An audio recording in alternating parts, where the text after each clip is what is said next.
mad? How could you not be mad? How could you not? I ain't gonna lie, they ran up the homie's house. They had to guard his, they had our army guard his crib. Niggas is mad. How could you not be mad? How could you not? I mean, they locked homie up.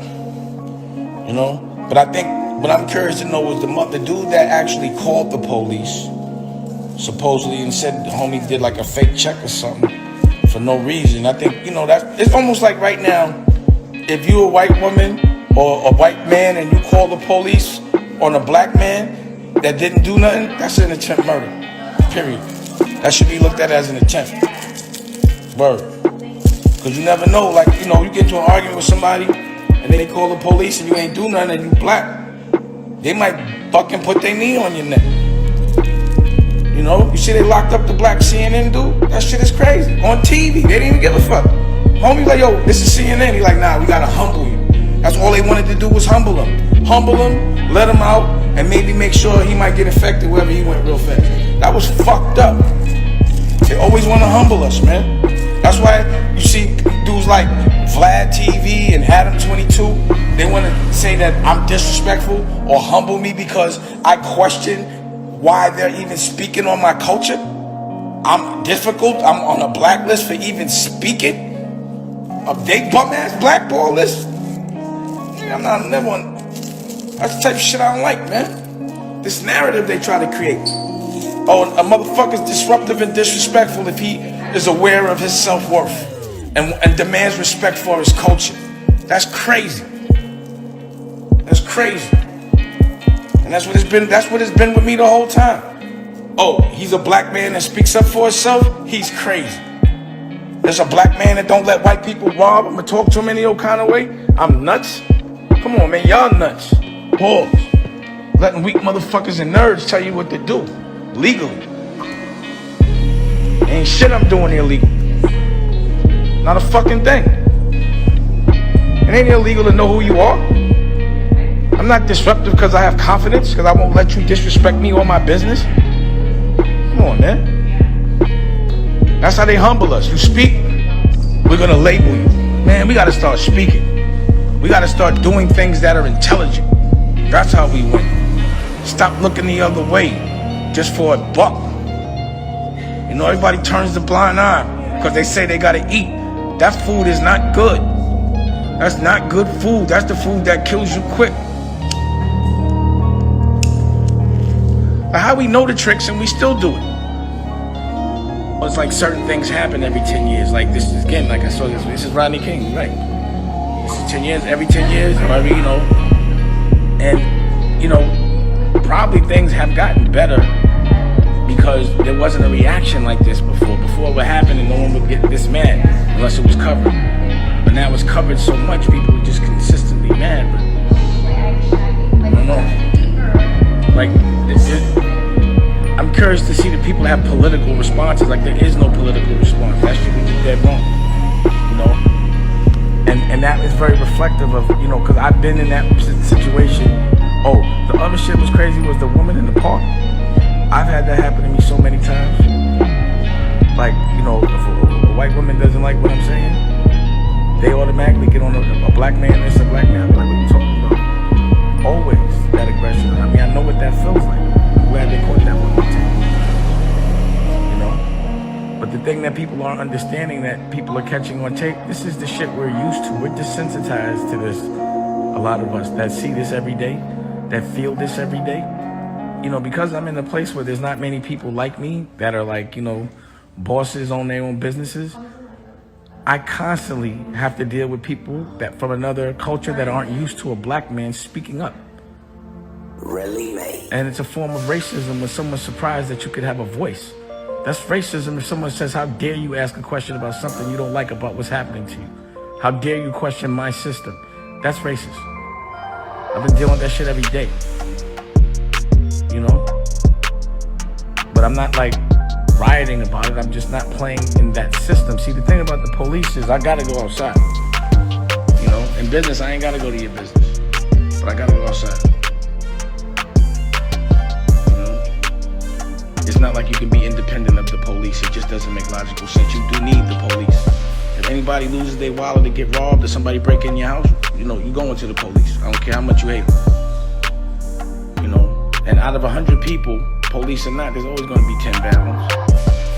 So I also hate to hate a whole police because of 1 or 2 or 3 people. What I do know is the police don't tell on each other. So a good policeman won't say nothing when they see a bad policeman doing something, like a gang. I know that. But I really I have no advice other than stay safe and stay out their way.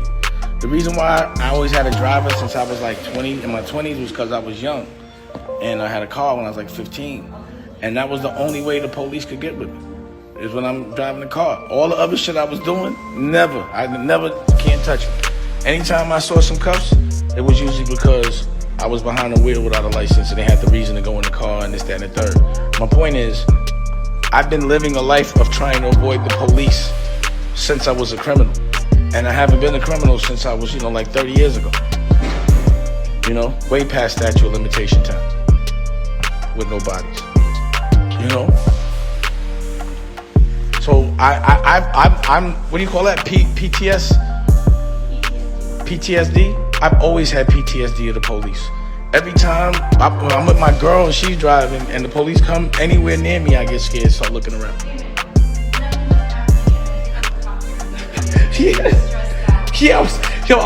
We was walking the dog and we saw helicopters for more than 5 minutes. I for sure was. I thought it was some Goodfellas shit going on. Like I didn't even do nothing. And it's not worth it. I started trying to logically think how I'm always worried about them lying because some people lie, because lawyers lie and people lie all the time. What I have to fear is unfairness. Is people not telling the truth. That's my only fear, is the liars.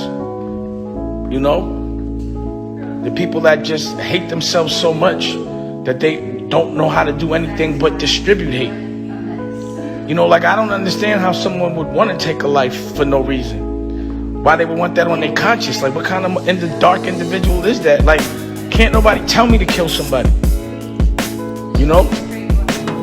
I'm not putting that on my conscience. What would make somebody feel joy in snapping somebody's neck for no reason? How much can you hate yourself that you want to kill something for no reason? I guess we have to play a different game because war is different these days. I'm gonna give you an example. We went to war with Russia and they kicked our ass last year. They controlled our government and our election. No one got killed, but that was a war, and they won that one. I can't be mad at your enemy when they play a good trick. That was a good trick. I was like, that was a good one. Nobody got killed, and they had look at our country right now, which is a complete dysfunction. They controlling that right now and laughing at us, right? So that's one kind of war. Now, let's say this COVID thing was intentional and somebody pushed the button. They the illest of all time. This is the best war I ever saw. They just hit the whole world without picking up a gun, right? So if someone was strategically yo, I'm gonna hit the whole world, I'm gonna go to war with everybody, fuck everybody's economy up and everything, and this is it, COVID, new kind of war. We can't fight the same that we fought 30 years ago. We're more evolved 50 years ago, 100 years ago. The violence ain't it, it's your brain. It's these cameras, it's these computers, it's social media, it's the distribution. It's all the ways that you can talk to people, because at the end of the day, it's about a narrative, it's about your perspective. If they want us all scared, you see how people still dying every day, but nobody's scared no more. Because they're not talking about it like they used to no more. They want everybody outside for the economy. Now, if the newspapers keep putting every single time somebody dies on the front page of the news, every single newspaper, everybody gonna be scared. But now that they're not doing that, everybody yo, it's loosening up, they opening it up. But people still, 1,000 people died today. I don't get it. Or got affected. I don't get it. I'm still not going. I wasn't going outside when 400 people was affected. Why would I go outside when 1,000 is? I'm not doing it. Whatever program they've implemented, it was implemented hundreds of years ago, probably about 200, maybe more, the Roman days. But you have to think about things, right? A long time ago, Egypt was in control, they was black, and other cultures were enslaved. The Moors running around, having sex with everybody white, conquering everything on elephants. And, another culture was like, yo, we can't have this shit no more. Not only because these guys are strong, you know, they like to take shit.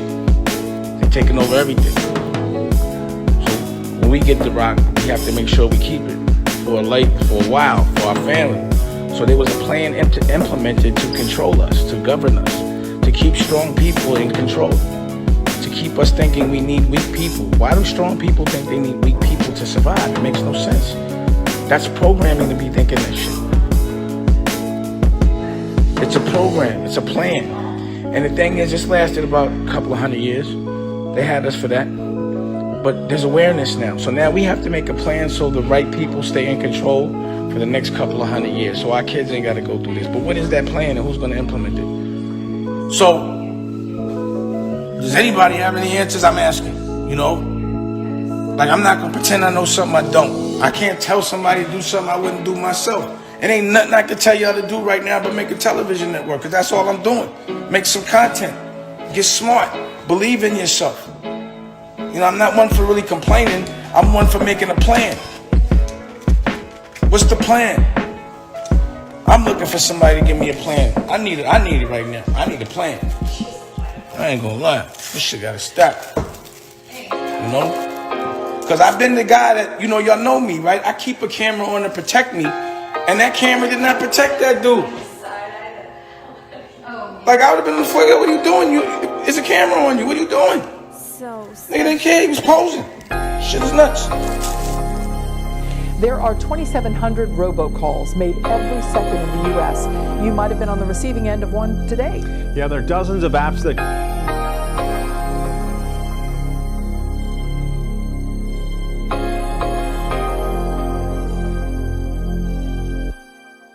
A2 where we headed, nigga. To the top and it's locked like I'm dreaded, nigga. They may hate us, but they never disrespect the nigga. Don't come out your guns popping on that records, nigga. Over time, I built patience on these records, nigga. Cause see, when you come from where I come from, niggas don't believe right. Niggas don't wanna see right. Like they cross-sided, they can never address me right. But double pump barrel on my side, it come from me right. At one point I used to trap my CDs, right? Like how you gonna try to help somebody and you can't even reach height? Eventually got on my frights and then I started to take flights to negotiate better deals with a different point of view on life. And that shit real. Tell me how it feels.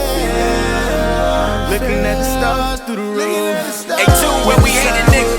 To the top and it's locked like I'm dreaded, nigga. They may hate us, but they never disrespect the nigga. Don't come out your guns popping on that reckless, nigga. Practice make perfect, yeah, we practice on these records, nigga. Hey, dollar, I got you. Tell them where we headed, nigga. To the motherfucking top, looking down on these niggas with a bird's eye view. We make hits, I know you heard we do. Hey. I never asked the Lord once to ever be this famous. I never asked the Lord once to take my life and change. I only asked for a canvas and a brush so I can give him a visual of all my demons just to pray tame it. And all the fucked up shit I ever done in this world, I'll be sure to be the first to step up and claim it. My mansion on the plantation, I had the Copperfield David. All my haters with that hate, you need some ventilation. Cause I was never taught to put no one in danger. But I be the first one to pull a bank that came and went niggas cloud chasing for some relevance. Sit your ass down, we won't hear that shit. We ain't comparing you to the greats, nigga. That's real. Learn to stay up out the way, nigga. Go chill. A lesson is just a lesson till you share what you learn. If your circle ain't complete, then you gon' do a U-turn. A2 where we headed, nigga. To the top and it's locked like I'm dreaded, nigga. They may hate us, but they never disrespect the nigga. Don't come out your guns popping on that reckless, nigga. Practice make perfect, yeah, we practice on these records, nigga. Hey, dollar, I got you. Tell them where we headed, nigga. To the motherfucking top, looking down on these niggas with a bird's eye view. We make hits, I know you heard we do. Hey, A2 where we headed, nigga. To the top and it's locked like I'm dreaded, nigga. They may hate us, but they never disrespect the nigga. Don't come out your guns popping on that reckless, nigga. Practice make perfect, yeah, we practice on these records, nigga. Hey, dollar. Tell them where we headed, nigga. To the motherfucking top, looking down on these niggas with a bird's eye view. We make hits, I know you heard we do. Hey. Yeah. I told you I got you, baby. We out here. To a Picasso. $ I.M.E. Keys, I see you, nigga. Player K, Flame, Trill, Spaz. That's where we at. For the takeover. Golly Boy music, baby. So $ I.M.E. records.